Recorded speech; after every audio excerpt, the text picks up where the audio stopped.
Hello and welcome to my super awesome tutorial on how to make a solar panel factory.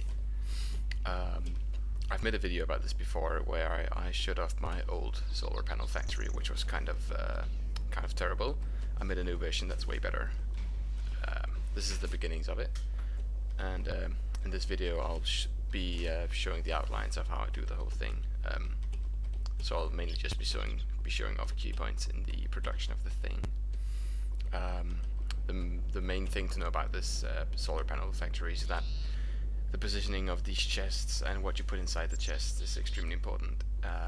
The materials that are critical, that are used by multiple materials, you want those in the middle, and the ones on the side, as in the ones out here, are the ones you want for like the last part of the whole thing. That is the automatic crafting table that makes the actual solar panels.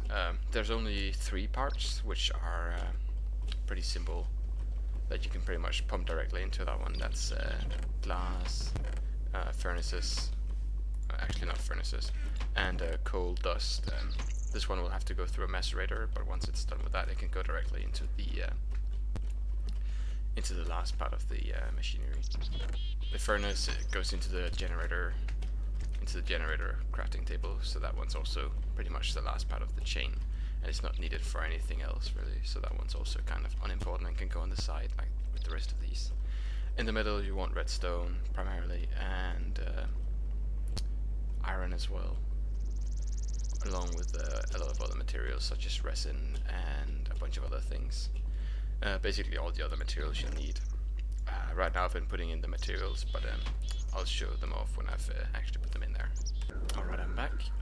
I've set up some of the first machines for the solar factory, solar panel factory, and some of the filters. Actually, all of the filters for the beginnings. I'll just go through quickly what I've put in the different condensers. So in the first condenser I've put tin, since that's one of the not so critical materials.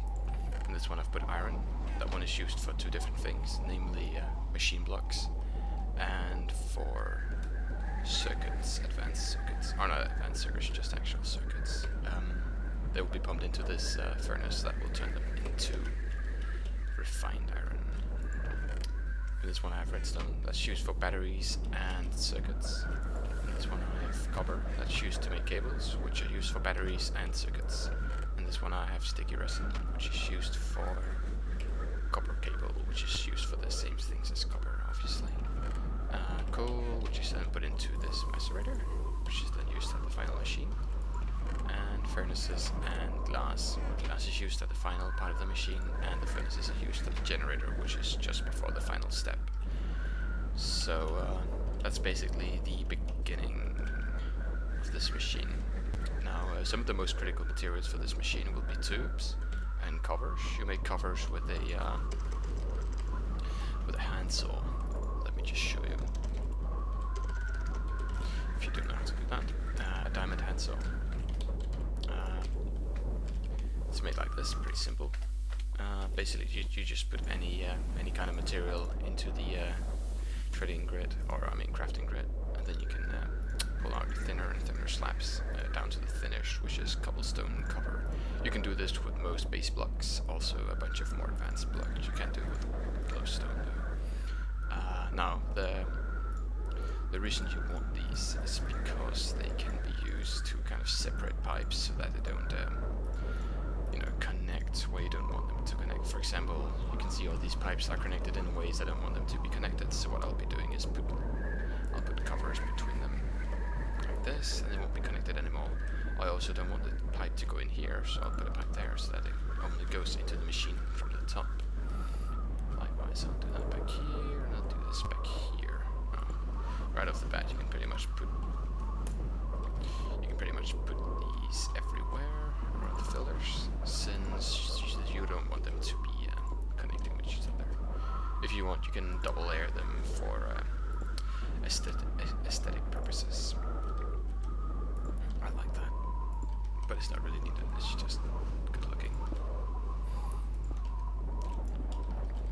Autism and all that, you know how it goes. Anyway, this is the first part of the machine. I'll get back to you when I have more parts going. Hello again. Here's a little thing I would just like to show off before I cover it up. Since you don't really need glass or macerated coal, as in coal dust, you don't really need those before the end of the machine. I just immediately put those into the ground so I don't have to worry about them, and then I cover them up with little covers. I just wanted to show that off so that when I have to show it later, or when you saw this later, it makes sense.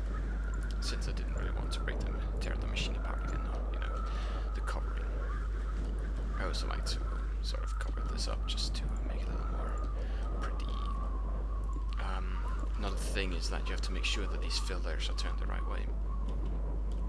This is the output phase, which means this is where they come out, which means the input phase is on the other side. They have to be put onto the front of the machine.